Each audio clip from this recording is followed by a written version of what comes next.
This episode of Flavor Files is going to be about food crime and wine crime, and we're going to talk to experts on that, including a woman who busted one of the worst wine fraudsters of all time. I'm Jerry Agar, broadcaster. He's Tanner Agar. He is a chef, a almost sommelier, since we're talking about wine, and restaurateur. You got an Amuse Booze for that? I do.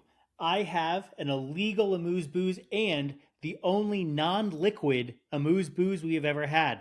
If you're watching us on YouTube at Flavorphiles, you can see this is powdered alcohol. Wow.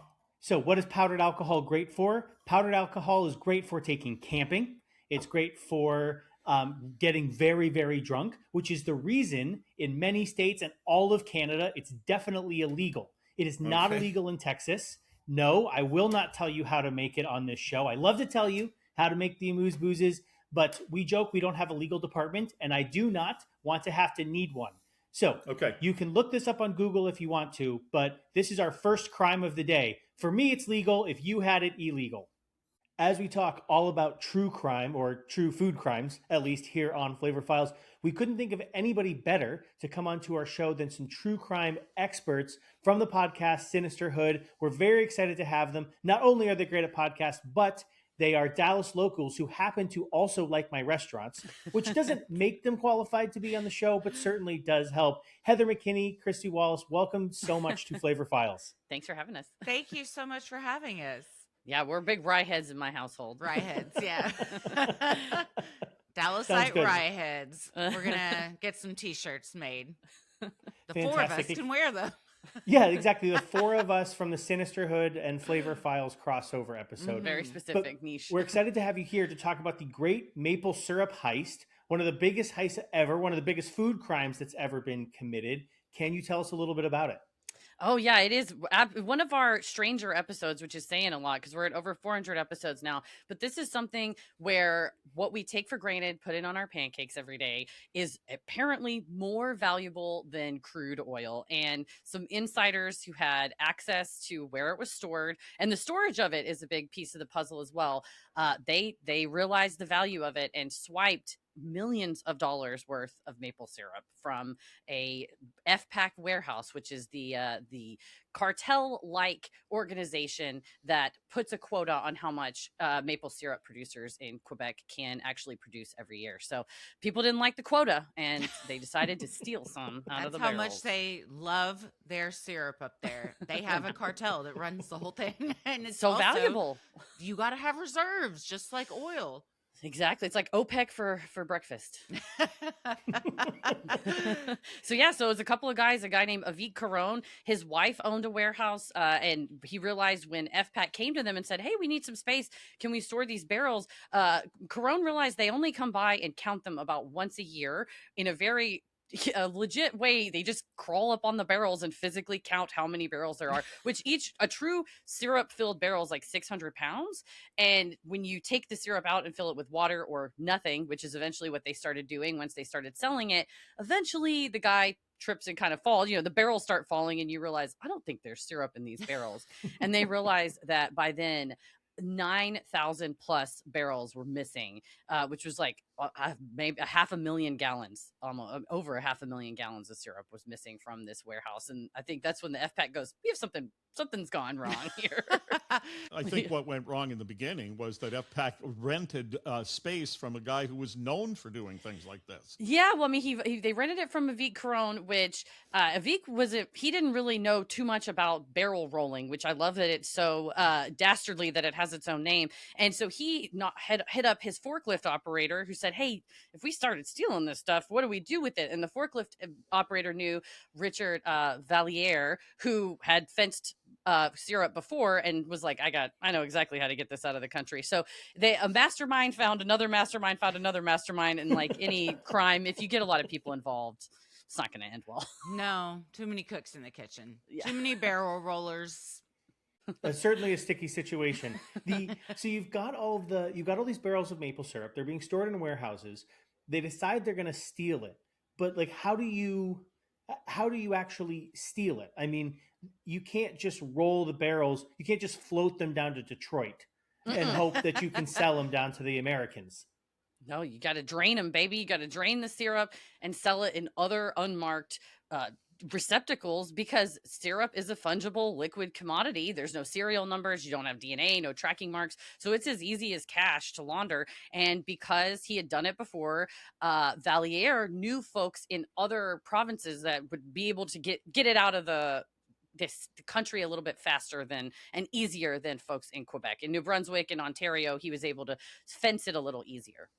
Well, So he key would to just- that was the fact that it's not regulated in any other province. Only Quebec has the FPAC that is making you hold it. And I think that's probably what really inspired the theft, is that if you're a producer and you produce a lot of syrup one year, you only get money for it when it gets sold. So if FPAC is taking it and storing it, you're kind of sitting on it going, can somebody sell the syrup that's just sitting in there?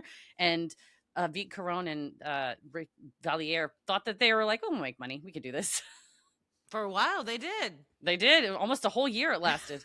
It's hard to track syrup. Once it's gone, it's gone. You're not getting it back. People are eating it. So, Yeah. so once it's soaked into the pancake, you're done. So Or the waffle. yeah, it's true. Let's not get crazy. Jerry, I are love y'all a waffle. pancake country? Okay.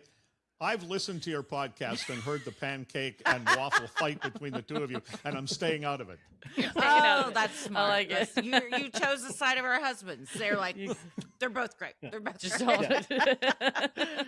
Oh man, but this who knew that what goes on top of it was actually even more expensive than oil and Yeah. much more delicious for sure. Yeah. Yeah, significantly. I haven't tried eating crude oil, but I can't imagine that I would enjoy it. Not It's at all. not on your menu? Your No, seasonal it's not. menu? We serve some out there stuff do. at my restaurants, as you guys know, but crude oil, that's pushing it for us. That is. Stay away. Now, so as they're selling it into the United States, I mean, they catch these people literally, it's just giant warehouses, and it's literally the barrels falling over, right? You said that earlier. It's not a joke. The barrels fall over and they go, wait, these are empty. These are full of water. Someone is like very like Ocean's 11 Mhm. sneaking in, replacing replacing the fake money, right? And stealing it right from out underneath their nose. Yeah. And how does this whole thing come apart? I mean, who's finally the guy who collapses the whole house of cards? Well, he literally collapses it by stepping on a rusted out barrel, and then it all comes tumbling down. It's Truly. And syrup does not rust; it doesn't freeze or anything. So the rusted out barrel was a good indicator that, much like when I threw a party in high school, you just refill the vodka with water, and no one's gonna notice. But they And, like, did, and my parents did as well. And much like these, it all came crumbling down after that. Yeah, whenever the inspector's like, "What is this? Isn't vodka. This is water." No, this isn't Canadian maple syrup. This is dirty creek water or Yeah. air in some cases, just plain nothing. They track down the forklift indents on the side of the barrels. They realize these are different forklifts that are the ones that the Federation uses. So in the actual warehouse, which was Avit Caron's warehouse that his wife co-owned, they found similar forklifts. Then they figured out, well, what type? It wasn't these. It was a rented forklift, and that's where you found Mr. Jutro, Sébastien Jutro, the forklift operator who signed his real name on the rental slip. And then when the regulators came to him and said, "Who'd you rent these forklifts for?" He goes, "Oh, these two guys are stealing a bunch of syrup. Do you want to know all about it?" And just ratted them out immediately. Worst guy ever. Yeah, well, it's I great. mean, for the one cops. side of it. Yeah, Yes. exactly. That's who you want's a canary. Yeah. Canadian canary. Yeah, does he have a T-shirt? That'll be the other T-shirt that Yeah. we'll make. Is the Canadian? It could be your little ghost logo, and then yeah, it'll be that. But It's just but so he just gives him up. He just gave- immediately, with no pushback, just says, "Oh yeah, it's definitely that guy." yeah, He it was definitely rolls that like guy. a barrel. He did. He rolled over on like a barrel, and because Valier had previously been run afoul of regulators, and in fact had been fined by them over $1 million and had to forfeit his house. He sort of had, in addition to the financial aspect of it, I feel like Valier was also trying to get revenge on what he thought was the man holding him down and taking his profits that he believed these producers were entitled to. He later admitted, after his case went all the way to the Canadian Supreme Court, and there was some argument about like how much money he owed back, he did admit in all the appeals, I was mad. Like, I was pissed off. I wanted to do it because I wanted the Federation to pay, essentially. So he was kind of an easy mark as well. They said, well, it's probably the guy that has a grudge against us. Well, Well, because it they is a didn't get cartel. paid. Yeah, it is. Yeah. It is a cartel, as you were suggesting, and they say that what they're doing is protecting the producers, the farmers, because in a bad year there's still syrup to sell. But the thing is, then the farmers only have one customer, and the customer gets to dictate the terms, and they don't pay the farmers until they've sold the actual barrel. So not everybody in Quebec likes that system. Certainly not if you're, it's Exactly. just collecting dust. It's not paying your family. It's not paying your crew to get more syrup or bottle them up. So you can kind of see. And when Valliere was later on defending himself in court, you know, he made the comment, it's not stealing if you're stealing from thieves. So he viewed the Federation as he was the Robin Hood and he was stealing from the rich to help the poor. He also later said, I do realize when I flooded the market with this syrup, I depressed prices and in fact hurt producers. So in a system that's run like this, whenever you kind of try to go against the system, you break it. But the system needs to be reevaluated. So lastly, what's his penalty? Does he end up in syrup jail? Where do you go for something like this? To real jail, unfortunately. They sent him to the maximum and they fined him a lot. Both of them fined them several $1 million. Especially Valliere got the larger of the fine, $9.4 million, and appealed it. But Avic Caron served a 5-year prison sentence. He was released. They said he quietly returned to his life in Quebec, but Valliere was released early he served 2/3 of his 8-year term, but his big issue was the fine because it was $9.4 million, and he argued successfully at appeal at the medium level that it was too much, that he only made $1 million, so he should only get fined for his profits versus the amount that he stole. And the Canadian Supreme Court went, that's not how fines work. Like we're not here to. I could see his point. Right. But they said we can't distinguish between your income and expenses to determine your profit margin because we're essentially legitimizing your criminal activity if we do that. So like if you stole $9 million of syrup, you stole $9 million. His argument was, well, the Crown is double recovering because if you find the other person for some money too, and then you find me,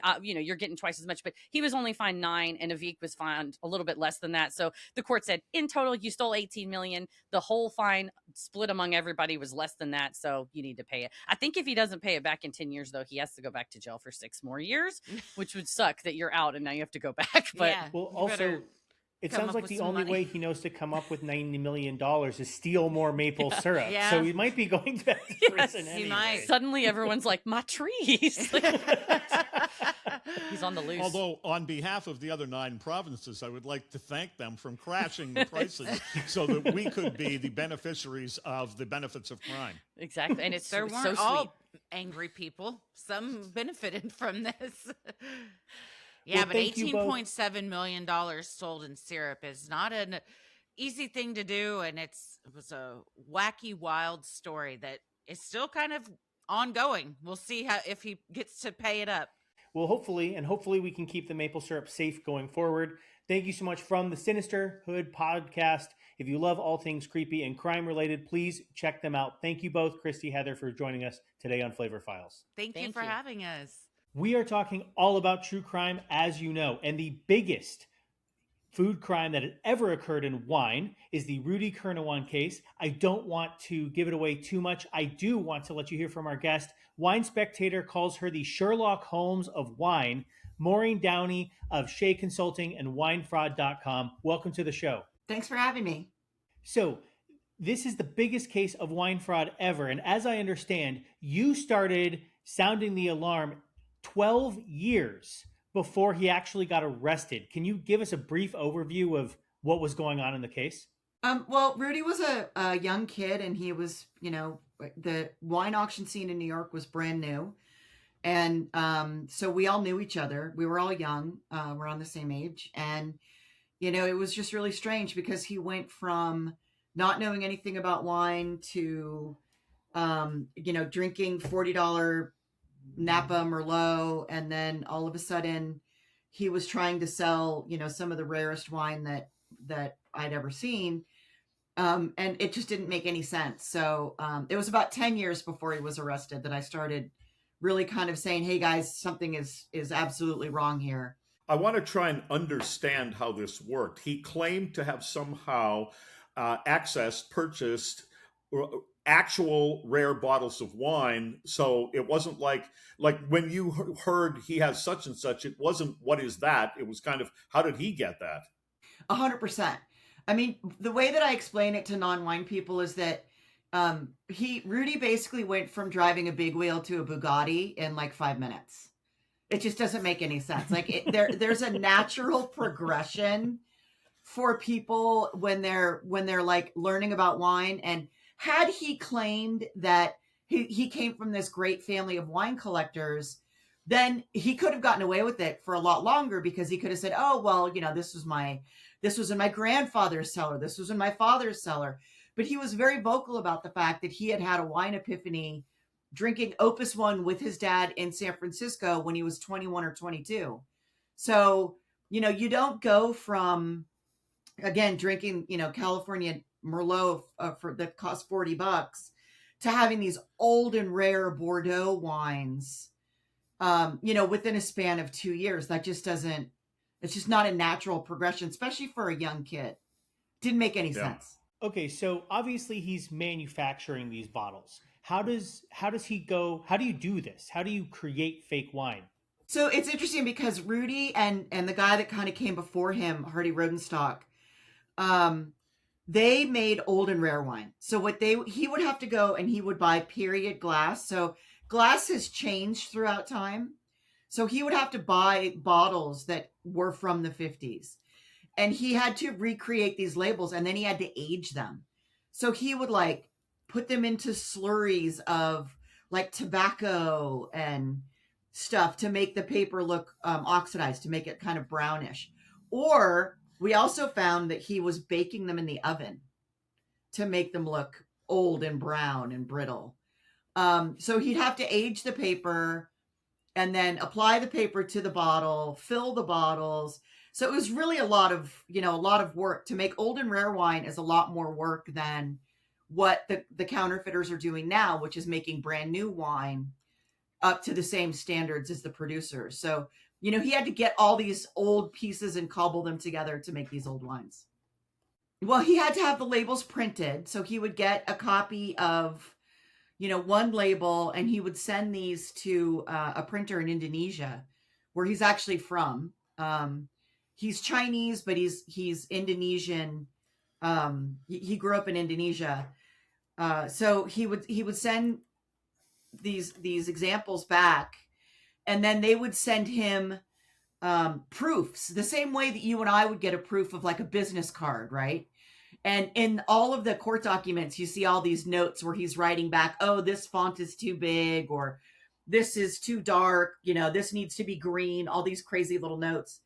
And then when it was good enough, he would have them printed and then apply those to the bottles that he made. I mean, his house was a crazy like manufacturing center.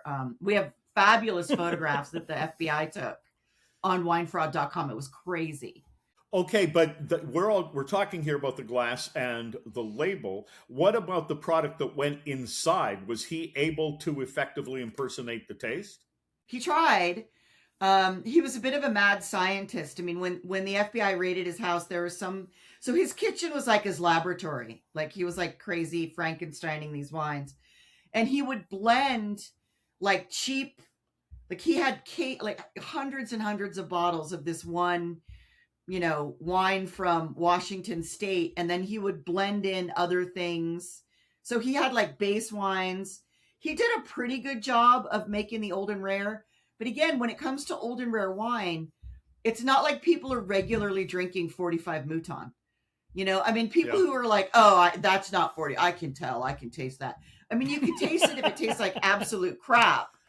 But for the most part, the people that Rudy was selling these wines to cared more about the labels and being cool guys than they did about what they were actually tasting. And none of them knew what they were supposed to be tasting anyway. So, but he did have a pretty good method of trying to blend things and make them seem good. And there was one consistent tasting note in all the stuff that he made, and it was incredibly youthful for age. Well, yeah, that's because he was blending in like current vintage Napa Cab and all this stuff. Now, you mentioned people that are counterfeiting wine now, they're doing new wines because it's easier. That must mean that the money was really worth it. I mean, how much are these bottles worth that he was selling? Well, the bottles because of Rudy, the price of wine went up. So the major effects that Rudy Kurniawan had on the wine industry were several fold. Number one, the auction market exploded and the price of fine and rare wine went up. The secondary market grew, but in response to this, a lot of producers, most producers in the world, adopted cosmetic anti-fraud solutions like invisible ink. They have their glass embossed. They use micro writing. They put holograms in their paper. All of these things are, as I said, cosmetic. And all that they do is substantiate counterfeit refills. But the scariest thing is that organized crime looked at this and said, wow, that is a great way to make money. Because we're now talking about bottles that are like $20,000 to $30,000 per. Wow. There's one bottle that I had a client of mine. I manage private collections. That's my day job. And I bought for a client of mine last year, 3 $40,000 bottles of wine. Those bottles are now worth $96,000 a piece. So when you're talking about bottles worth that much, and the organized crime guys figured this out, and all they have to do is get a digital printer that's the same quality as what the producers use. They have the glass that's embossed made. They have the capsules made. They fill it with whatever crap they want.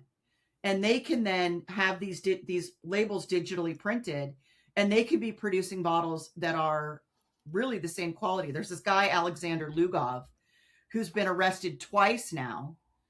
He got arrested in 2019, did 2 years, got 150,000 euro fine, got out, did a better job, just got arrested again 2 years ago.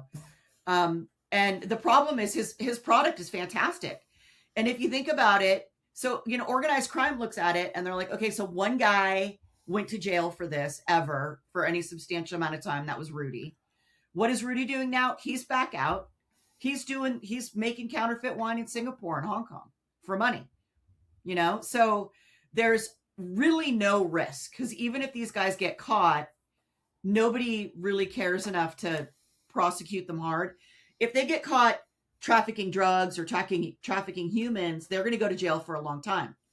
They get caught trafficking $20,000 bottles of wine, nobody really cares. So it's really low risk, even if they get caught, and super high reward. Is that because, Maureen, to some degree, most people don't feel sorry for someone who can afford to purchase $40,000 bottles of wine? I think that's part of it. But, you got to remember that that's a consumable product. So what if it was Coca-Cola? Yes. People would care a lot. So until people start dying, I think that unfortunately, people aren't going to care. And you know what? I don't care how wealthy or not that person is. What you're doing is you're robbing people of their experience. A lot of these are things where somebody saved up their whole life to have one bottle with their father before he died. I've actually had clients have this happen to them. And, they've chased these crazy bottles around the world to have with their father before they died, only to find out that they bought a bunch of counterfeits. The people produce these wines, Well, yes, I asked the question because I know from doing my radio show that sort of anti-wealth sentiment exists out there. It is no less a crime. I wasn't trying to suggest that. But how much of, if you buy expensive wine, you were talking about how we bought it for this, then it went up to this. Is that what some people are doing? They aren't buying it to drink it. It's a speculative kind of thing. Some people do that. None of my clients do that. My clients are all drinkers, but some people do that. But I think it's really important also to recognize that this is not a problem only of expensive wine. I mean, the UK is awash in counterfeit yellowtail. So this is happening at all levels. Yellowtail is a very entry level market where if you would go into a bar to get a glass of wine, you might get a glass of yellowtail. And that's counterfeited also. How big do you think the counterfeit wine market is globally? According to, the WHO and Euromonitor, 25% of all wines and spirits are illicit. About 30% of all spirits are counterfeit. About 20% of all wine is counterfeit. And then when you talk about the secondary market for fine and rare wine, you're looking at about 12%. So there's just as much, if not more, counterfeit on the lower end than there is on the very high end. You either make a whole lot of ones or a couple hundreds, right? Why did it take so long before people listened to you, Maureen? And then what happened that turned the corner where they finally said, no, this guy's a fraud? Well, for one thing, I was the only woman, and I'm not one to play the ooh, I'm a girl card. But I was the only woman in the industry, and I was a girl pissing on the boys' campfire, and they did not like that because this is big business. So, so that was a bit of a problem. In 2008, I finally started working with Bill Koch's investigators in the FBI, and that's when things really picked up. But it took a long time because people didn't care. People were making a lot of money. It was fun. And honestly, a lot of these guys didn't care about being defrauded. They just wanted, I think the problem is you had a lot of like power geeks who had never gotten into a party in their life. And all of a sudden they got to show up at the dinner party with the biggest bottle. And, they didn't want me to take away their place at the cool boys table. So I think there's a lot of things that go into it. I think it's greed. I think it's ego. I think it's the fragile male ego in some cases. And it also took, it took Bill Koch and his team to really investigate it. And then it took, Jim Wynn at the FBI and Jason Hernandez at the DOJ to dig in and make a case out of it. It reminds me in a way in what you're saying there, Maureen, is I was watching one of those people bring things into the pawn shop, and a lady had an acoustic guitar that was signed by all 4 members of the Beatles. And they brought an expert in, and he very quickly was able to demonstrate that those weren't legitimate signatures of the Beatles. And she said, yeah, I don't care. I'm going to go and hang it up on my wall. My friends don't know the difference. Yeah. Yeah, 100%. Now, obviously, a part of what you do is you authenticate wine. Can you just briefly tell us, you can't open the bottle. So how can you tell if it's real or not? So similarly to, the pawn shop expert that would look at that and say, no, those aren't the right signatures. We look at, the glass and the paper and the glue and the ink and how these things go together. We look at the capsule and the fill. It's all the different pieces. So there's kind of a scientific element. There's a forensic element. There's also a common sense element. I mean, a lot of it is just like, well, clearly if you have a really low fill and a perfect capsule and a perfect label, where did the wine go?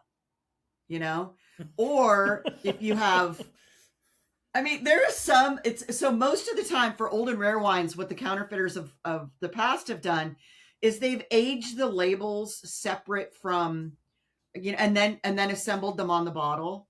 So sometimes you'll have stains that skip a label. There'll be a neck label and then a main label and then a bottom label.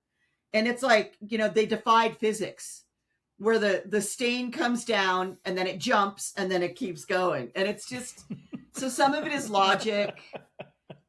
Some of it's really amusing, and then some of it is when you can see that somebody has, aged, they've put one label on top of another label, and then you can see the right angles where, these brown stains have occurred in an oven. So sometimes it's really funny. We do use a lot of microscopes to look at the ink and the way that the ink is applied on the paper. And, a lot of it is having a huge database and a great team. Yeah, that's absolutely fascinating that you can determine this. Are there any things that normal people can watch out for if I'm going into, buying wines? How do I know if it's fake yellowtail? Yeah, you'd have to, what's interesting? I think people who drink yellowtail, because they can afford to drink it, on the daily, are more likely to be able to spot a counterfeit based on taste. Because if you drink Coca-Cola every day and somebody gives you a Pepsi, you're going to know, right? Yeah. Sure. Whereas if these guys who are drinking 45 Mouton, you don't drink that every day. Maybe you've had one in your life. And wine changes so much through its evolution and aging and how it's aged, where it's aged, how much did it move? So that's going to be a lot harder. The best advice I can give to people is just to use merchants that are reputable, that don't have a big history of having sold counterfeit wine. A lot of the merchants that got caught tied up in the Rudy thing, they knew what they were doing. They just chose to look the other way. Unfortunately, in the world of wine, a lot of merchants like to hide behind, they hide behind their own ignorance. It's willful ignorance. So make sure you're working with somebody that's reputable. And if a deal is too good to be true, it is. Walk away. Those are really the things that I can say. And just keep your eye out. I mean, if you're going for yellowtail, if you've seen it before and the label looks totally different, maybe go for something else that day. I can totally see how that could happen, though, with a merchant, because they may have gone in innocently and they bought this whole shipment of yellowtail, since we're using that as an example. They bought a lot of it, and then somebody points out to them, this isn't real yellowtail, and they go, I'm not throwing this out. Okay, and again, I'm going to go back to the fact that it's a consumable product. So if you don't know what's in that bottle, you are potentially creating a health crisis. People die in Africa and in the Far East and in Eastern Europe all the time from counterfeit wines and spirits. Wow. People in the West don't die that often, but remember a couple of years ago when all those people died in what was it, like Cabo, from the alcohol at one of those all-inclusive resorts? Like, it's not until people die that people care. But I mean, if you had any other consumable product and you were like, well, I don't know what's in this, but I'm going to sell it to people anyway. Like, that's ridiculous. That's a health crisis. Of course it is. There's a difference between endorsing something and understanding why people do it. I understand human nature well enough to know why they would do it, because they're looking out for number one. Yeah. Yeah, that's really scary. And the thing that's kind of scary about wine fraud at this point, about counterfeit wine, is that it does seep into legitimate supply chains. So a lot of the vendors that end up selling counterfeit wine today don't even realize that that's what they're doing. Yeah. Especially with the opacity of the market. I mean, everybody is so secretive about where they get their wine from, and especially post-COVID, there are so many sommeliers who got put out of work that decided that, well, I ran a wine by the glass program, so now I'm going to sell, old and rare wine. Those are two totally different things. So there's a lot of unqualified people out there selling things that they have no business selling. So it's a bit of a quagmire for the common consumer, which is why we created winefraud.com, to try to help people. Well, we really appreciate you spending time with us, Maureen. Maureen Downey of Shea Consulting and winefraud.com, the Sherlock Holmes of Wine. Thank you so much for being here on Flavorphiles. Thank you. We're talking all about food crime here on Flavorphiles on this episode. And Tanner, a few weeks ago, we were talking condiments, and you talked about how a lot of times if you buy wasabi, it's not wasabi, it's horseradish. Is that a food crime? It's not a food crime if it's labeled horseradish on the label. The problem is, Maureen was talking all about these counterfeits. Your grocery store is a crime lab. It is full of fake products down all kinds of aisles. And most commonly, what's funny is when Maureen was talking about yellowtail, it really made me think about, it's easy to think people are going to forage the most expensive stuff out there, right? And that does definitely happen. But it's also easy to forage the cheapest stuff because nobody's looking and you don't know. When was the last time you tasted your olive oil? I don't mean put it on a salad. I mean, put it in a cup, really thought about it, really tasted your olive oil. The last time was never. I don't do that. Okay. But pretty much nobody does. And this, by the way, if you get into olive oils, and I know this is one of the nerdier things I'm saying, is so fun. Just like with grapes, there's lots of different varietals. And so different ones have different tastes. They have different flavors. It's really fun. But olive oil is a huge victim in the fraud community. Because first of all, what do you think extra virgin means? I thought it was more purified or something. So it's the very first pressing. You get more and more oil out of olives the harder and harder you press them. Obviously, if you heat grind them, you're going to get even more. But the extra virgin is the very first pressing where you're not pushing the olives very hard and the olive's going to have the best taste. But what does the taste difference mean between extra virgin and virgin or just olive oil? Do you think the average person can tell the difference? Well, I certainly can't. No. So the Italian mob knows that. And so they're taking second, third pressed oils and just slapping stickers on them and selling them because they can sell cheap extra virgin olive oil that isn't extra virgin, and people aren't going to know. So they're not going to complain. So they're not going to have any problems. And this happens exactly with also like the blending, the origins. Italian olive oil is worth a lot more than olives grown in some other place. For example, Croatia shares a border with Italy. On that border, black truffles are incredibly numerous, but black truffles of Italian origin can sell abroad for incredible sums of money. Black truffles of Croatian origin aren't worth very much. So what do you think people are doing? They're moving the border. They're dragging them across the border and then saying, yeah, they're from Italy. Don't you like them? And that's exactly what they're doing with olive oil. They're moving a product. It's like the equivalent of like if your iPhone, it says, designed in Cupertino, California, but it's like if they brought it in, took the China sticker off and slapped the America sticker on and then just sold it to you that way. And it's happening with olive oil at an incredible amount, but it happens with lots of other products too.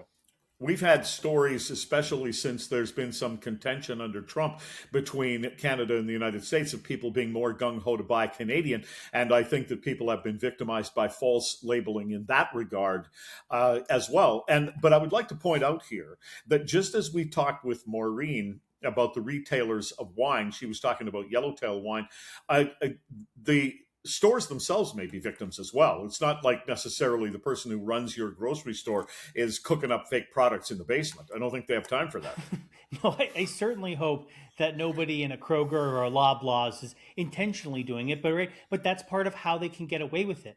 Is if I sell 1 billion gallons of maple syrup, if I sell 10% more this year and I spread it all out, nobody's going to know, right? Mm-hmm. Or we're talking about labeling and sourcing, but there are also people that are cutting. Honey is a huge product where people are guilty of cutting the product. Honey has a flavor, but you can also recreate that flavor artificially, and you can cut honey with things like oat syrup, which is infinitely cheaper to produce, and people don't necessarily know the difference. I mean, rum is a huge source of tequila. And by that, I mean, a lot of tequila brands, if you actually pay attention to the way it's labeled in Mexico, you can call it tequila even if it's not 100% tequila. So it can be 51%. It can have a whole bunch of actual rum in there and then be sold into the market as tequila, even though it's not 100%. So you actually have to look at the bottle and make sure it says 100% blue agave, or it's not. Okay, so I take it then that what you're saying is rum is cheaper to produce than tequila. Yeah, rum is cheaper because sugarcane grows like crazy, whereas agave takes like 8 years to reach maturity so that you can harvest it. Now, if people are labeling things and they're not claiming it's not something, then it's not a crime. That's not really the point of what we're talking about. But honey, this happens all the time where they're substituting it with either just regular sugar or oat syrup. Seafood. Seafood is one of the biggest ones. You can read reports of it all the time where people buy cheap fish. Then what they love to do is trim it into fillets and then sell it as it's a more expensive fish. Because the number of people who can tell once it's been turned into a fillet, frozen, and put into the grocery store, people can't tell. And so if they can't tell, then they can't be punished. And what's the evidence? If I come to you with a piece of white fish and say, I don't think this is snapper, I think this is tilapia, how do you know? It doesn't have fins on it. It doesn't have a face. You can't tell. Well, you have to go to a lab and do a DNA test, and obviously we're not doing that. What about truffle oil? Because I'm a little confused about the popularity of truffle products to start with. Well, so truffle oil, this is a huge problem I've talked to some other restaurant people about. So truffle oil, you can buy truffle oil that has truffle, but most truffle oil that's on the market has absolutely no truffle at all. Okay. I talk about how people use chemicals to approximate, honey taste. That is a huge thing in truffles. And then the problem is people want their truffle oil to sell better, so they turn up that chemically truffle taste, which means that then people now equate truffle flavor with this tense, pungent flavor. But actual truffles from the ground have a much more mild flavor. And that's what makes them delicious and beautiful. But now we've had this issue. We put genuine truffles on a dish and people say they have no flavor. We say, no, it's because you've been guzzling down artificial flavor and you now don't know what the real one tastes like. It's you've had the fake, and so now you don't know the real. And it's a whole problem that happens with truffles. Same thing happens to Parmesan, by the way. Plenty of people can make Parmesan, right? How to make a Parmesan style cheese, that's not like a trade secret. However, to be Parmesan, it has to come from a certain region with certain cows and be done a certain way. But people just make fake stuff. You can make it here. You could make it in Canada. You could make Parmesan cheese in Canada. And as long as you burn the label into it, a lot of people wouldn't know the difference. Now, being a cheese forger sounds like an interesting career I didn't know that you could have as a kid, but I might have gone into it. I mean, unlimited cheese, that's a pretty good deal. I understand you wanted to test me on some of this. Well, the religious question would be, if you read a label, like things like, okay, truffle flavored oil. What does that mean? Well, I guess now that I've listened to you and thought about it, I would look at that and go, okay, so it's not really actually truffle oil. This is something that is ginned up to taste like truffle oil. Exactly. It's truffle flavored. It's not Okay. flavored with truffle. Those are very different sentences. I got it. Right? Or Italian style olive oil. Uh-huh. That doesn't Same thing, mean right? Italian olive oil, right? Same thing. Mhm. Okay, Kraft singles? Everybody Yeah. puts them on burgers, right? Do you know that is legally not cheese? It is a cheese yes. product, which is why it's officially called Kraft singles. Okay, so it doesn't actually say cheese on the product, on the label, if you were to read the whole thing. Correct. It says cheese product, but they package it like a cheese. They put it next to the cheese. They dye it orange. Kraft singles has no reason to be orange, by the way. It's 100% dye, which is actually true of cheddar. Cheddar doesn't need to be orange. We dye it orange because people think that orange cheese tastes better. But that doesn't have anything to do with like Kraft singles. I think that happens with butter sometimes of the year as well. Well, it happens with all kinds of things. People dye salmon pink. The pinker it is, the healthier it must be, or the fresher it must be. But you see this all the time. Wild. What does wild mean when it comes to fish? Wild farmed, like it was kept in a giant net in the ocean, which still grew in the ocean, but if it's not roaming the ocean free, is it actually wild? No, they were wild when we caught them, and then we raised them to get them really big. So it was wild, but when does wild come off? How about pure honey blend? So you blended in honey. It's not a blend of pure honeys. You blended pure honey into whatever the hell else you made. All right. Well, we're running out of time here. I will tell you this. After this whole show and everything I've just heard on this show, I don't want to buy anything. Well, unfortunately, that's a consequence that you'll have to face. But with inflation the way it is, that might be the right choice. I'm going to start a garden. that's what I need to do. We're available everywhere. Just look us up, Flavorphiles, Philes. Go to flavorphiles.com.